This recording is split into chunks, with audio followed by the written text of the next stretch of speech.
යාළුවනේ කීන්ස් ආයතනයෙන් අද පෙන්නනවා නෝ ඇල්කෝල් කියන. ඒ කියන්නේ ඇල්කෝල් නැති සේරෝ. ඒ කියන්නේ බින්දු දෙක.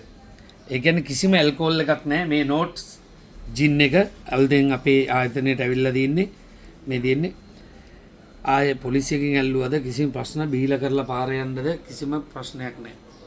මේ තින්නේ නෝට්ස් ජින් එකේ අපි ළඟ තියෙන ලීටර් 3 ඉඳන් ලීටරේ ඉඳන්ම තියෙනවා. මේක විශේෂත්වය තමයි ඇල්කෝල් නැති එක. දැන් ගොඩක් යුරෝපේ මේ වෙද්දි රටවල් වල යන දෙයක් තමයි යුරෝපේ නෝ ඇල්කෝල් බියර් එකේ ඉඳන්ම යන එකක්. ඉතින් අද මේ වෙද්දි කින්ස් අපායතනය තුල තියෙනවා මේක ගහන්නේ ඉස්පාඤ්ඤේ නිෂ්පාදනය කරන මේ නෝට්ස් ජින් එක. එතකොට මේකේ තව ඒ වගේම කියන්න එක දෙයක් තියෙනවා. මේකේ ඇත්තෙන්ම රසයක් තියෙනවා කියලා දැනගත්තේ මමත් බිව්වා. ඒ බොනතන වීඩියෝ එක කරන්න බැරුගේ එකයි. රසක් තියෙනවා. මේකට අඩංගු කරලා තියෙන්නේ එක අපේ කමේට ගම්බිරිස් සහ කුරුඳු පොතු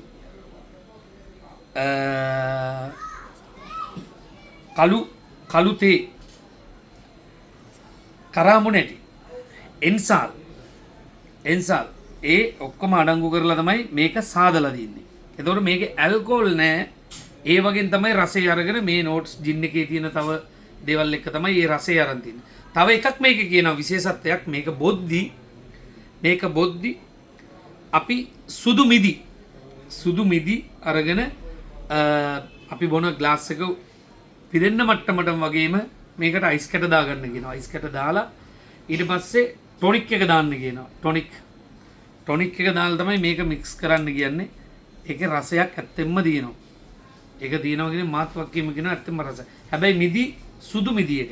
රතු මිදි එක නෙමේ කළු පාට සුදු මිදි එක. සුදු මිදි එක තමයි පාවිච්චි කරන්න කියන්නේ මේක.